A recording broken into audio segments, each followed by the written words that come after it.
Hello, everybody, and welcome to today's Inside Look. Today, I'm joined by John Fokker, who is the head of our threat research and intelligence investigations here in Trellix Threat Labs. And today, we're going to discuss with you about some latest trends and stuff we saw, and also the release of our Threat Labs April 2022 edition. So, John, hey, buddy, how are you doing? Great, welcome. Thanks for having me, Chris. And it's always a pleasure to chat with you. We had to change to English. Normally, my fellow countrymen were Dutch, so we just speak in Netherlands. But for all the viewers, we'll keep it in English. Yeah, I think that would be the easiest one because I think only the South Africans would actually understand us mostly. So yeah, let's keep it Lovely. English. So John, as mentioned in the intro, right? We're discussing the April 2022 report, and of course that's covering the Q4 of 2021. And some of the things like we've observed for a long time, right? And I think, well, you're most informed, I would say, about the trends and the happenings around ransomware. Can you give us some more insights what you observed in this fourth quarter? And I think it was a phenomenal quarter of things that happened. Yeah, absolutely. And we're talking about the fourth quarter of 2021. If people can still remember our previous report, we had some statistics on some of the ransomware families that were most prevalent. And in the beginning, like one of the families that was really prevalent in our prior report was Sonar Kibi Reevil. And they're actually, if you look at the report, they're missing. So what happened? Well, I'm happy to say that there was an initiative in multiple stages taking place, and I think everyone who watched the news could have seen it. But there have been several takedowns. So after some of their larger attacks that happened, um, there were several takedowns. There were some individuals arrested in Poland.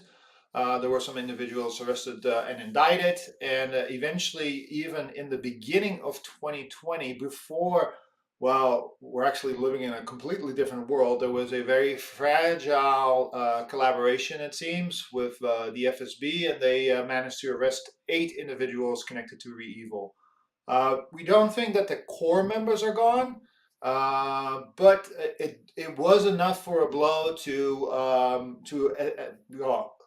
disrupt the ReEvil network in their current form and fashion.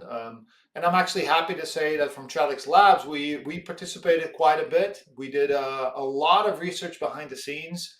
Some of the stuff we wrote down in our blogs, and we're proud to help out. That we helped out with identifying multiple targets, critical infrastructure for the cyber criminals, so that we could find out where some infrastructure was hosted that could help with the disruptive efforts. And also one of the things I'm super proud of, like from one of the guys from your team as well, that we developed tooling that we can actually link certain affiliates to certain of the malware binaries that they've used. And you might ask, why is that essential? Because, well, binary is a binary, but this is a ransomware as a service scheme or evil, much like the other ones. And it's very important for a victim and for law enforcement to link a specific victim to a specific sample and to a specific affiliate. That's just maintain that chain of custody. So I'm very proud that we as Trellix Labs were able to support these efforts.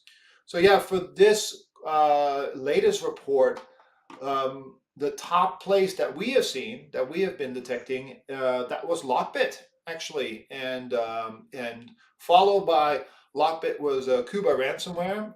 Cuba ransomware is very interesting. A lot of people don't always know this, but they're closely tied to the Hamster group as well. And one of the most discussed ransomware families, actually quite lately, because we're recording this obviously later than Q4, is Conti. So we had 16% of our infections that we saw were Conti. Ransomware is rising, and we see a sharp increase of detections that we have in multiple countries. So it's we did detect it more often in Q4. And I think to your point as well, like I know that Alex wrote a phenomenal tool to look at the campaigns, affiliates probably involved specifically for evil. But also now, when we see the news, right, there's some big names out there that actually jumped from really evil to other groups, and that's especially what we saw as being important. That we need to track the affiliates because those are the ones that actually jump from scheme to scheme, right? Yes, that's true. It's a lot about tradecraft. So yeah, you can hunt down IOCs, and it's interesting because if I talk about tradecraft, we come into that subject. But what we try to do is figure out, okay, they use certain tools, and often these tools that are used are actually non-malicious binaries. So and what we see is a lot of threat actors use those tools in specific ways. Sometimes they load them up with a batch script. Sometimes they have their own specific arguments that they will use in a specific order. And these things are very interesting to us because, yes, you can change binaries, you can change affiliation with a different ransomware group. But the thing that often is harder to change is the actor's tradecraft.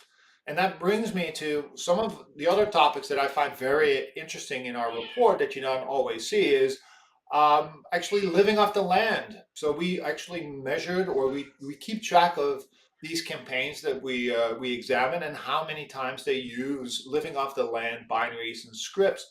So in our top OS native binaries, we see a lot of Windows command shells, no surprise, PowerShells, no surprise, WMC, run DLL. So a lot of these things are being used as well.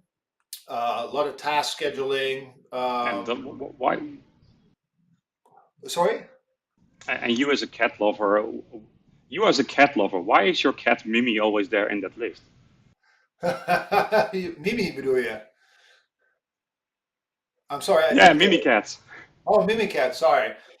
No, Oh, that's in the other list. Yeah. Well, Mimikatz is a tool that's still being used. It's not a non-malicious tool because I consider it malicious. It's a pen test tool. It's very open source. It's easy to get, but surprisingly, it's still used quite a bit by threat actors in different forms and fashions. It could be loaded in malware, in the memory, and all these things. It's so funny because you were talking about the cat, but my cat is actually didn't know if you heard it. It was outside the door and he wanted to get in. But tough luck, he's not part of this discussion. Um, so those are things that really stood out to us, and also things that are actually interesting to see is one of these things that historically you saw threat actors using a lot of complicated methods to obtain a backdoor. And we actually saw a lot of use of remote services, like tools like AnyDesk, ConnectWise, UltraFNC, all these tools that are making life easy for sysadmins and to make remote management easy. But threat actors use these as well. And one of the reasons is because it doesn't stand out. It just hides amongst the network traffic, and AnyDesk is a very legitimate tool. So we probably doesn't stand out, but it offers a sublime backdoor for a threat actor. no, absolutely, absolutely. And I think also, like, what I spotted as well is like if you look from end of 2021, it seems that we came out of the pandemic, and suddenly, like, I felt like the beginning of the year, like, hey, everybody's out there, we can go back to the office, and suddenly, like, the amount of events, the cybercrime events, but also nation state activity, really ramped up, and that's besides the activities that now are going on around the conflict in the Ukraine at the moment, but like there was so much activity suddenly happening out there. Like we saw like a ramp up in the beginning of like hey in the Central Asia region. Like yeah, we saw activity of nation states gathering intelligence about certain political statements or positions. Like hey, in certain conflicts, what would be the position of this government? Which is I would say a classic case of cyber espionage. But also, I would say, like, if you look back in the last couple of weeks, like the amount of wipers we have seen being used in the current event in the Ukraine, for example. And to me, one of the things that really stand out was like, I think the malware is called PipeDream, but it was another example. Like I think it's like this a seventh sample of malware that is capable of targeting industrial controlled systems, and Mhm. especially the capabilities in it blow me away. Like honestly, I've started back in those days with Stuxnet and Havix and all those. I would even call them Stuxnet. It was not simple, but Havix, for example, was like a simple Trojan.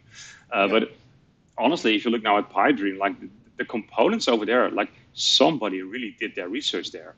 And Yeah. with the capabilities, like it's not only probably focused on like maybe like like an incident in the APEC, like in the region where we're talking about now, like, but this could be actually used now since it's out there by any nation state actor to attack critical infrastructure. And I think that that was the concern I had. Was like, look, we might be focusing now on Ukraine, for example, but if you look at the capabilities, and since it's out there, yeah, now suddenly less skilled that didn't did the research on all those IOC and IoT and OT devices suddenly can use this as a cyber weapon as well for other critical infrastructure. Oh, totally. And it's the thing that's true with a cyber conflict is also true with a kinetic conflict, where you would see new tradecraft, new weaponry, new arsenals coming out, and there's innovation. That's just a fact of life, and it's what I find very fascinating about the current time we're in, and we're probably going a little bit ahead of into Q1, is that we're at the brink. We're seeing a new thing going, like a cyber attack followed up by a large scale kinetic conflict like this is something we haven't seen before. And also, we've been looking closely at the wipers, and almost all the wipers are technically different from each other. So on a code base, there's not a lot of Yeah, similarity, and that makes us wonder as well, because we do think that these wipers are spread by a certain threat actor, and it makes you wonder, because we as an industry also, we value a lot on technical attribution, and we do cover and we try to link APT attacks on a technical level to a certain threat actor, as we did with, well, APT 28 and 29 and all these things. But it makes you wonder if a complete nation is harnessing their complete cyber arsenal towards something, and they make multiple wipers. Maybe it could be actually be that they've outsourced the development of several wipers to different companies within that nation as a public tender, hence getting different code base, hence having different wipers, making the attribution, what they know that we do in the industry, technical attribution based on code base, a lot more difficult. But the fact is that when you zoom out to the geopolitical scale and you look at who the aggressor is, and like one of the facts is that we found both wipers in a time span of 2.5 hours within one network that we've been monitoring, that is something that yeah, tells me, like, yeah. well, there's probably one aggressor behind all these different types of wipers, even though they're technically different. Yeah, absolutely, absolutely agree. And I think also like we were just discussing this before this recording as well. Like the amount of yeah power that people have like in this conflict. Like I think any army has never been prepared for the kind of activities we're observing at the moment. Like how data open source intelligence is being used. Like you can actually watch maps real time where people put spots of army depots with ammunition or where tank movements are. Or you made it like an example on somebody actually calling in some artillery over TikTok, right? it's it's unbelievable. Like you and I have served both in the military, and we have never seen this before, right? No, this is definitely the first. I already found it interesting when I called in my first airstrike, but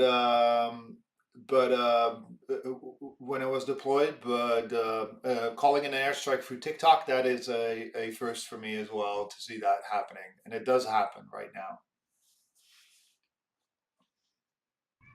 Absolutely. Hey, John, thank you so much for joining me on the call and discussing some of these interesting topics, right? And thank you for everybody who was watching this video and the inside look. Thank you so much, and we're looking forward to the next time. Cheers Cheers, and my bye bye. pleasure. Thank you. Thanks a lot, Chris, and I'll advise everybody to keep a lookout for our report and have a lot of fun. Cheers.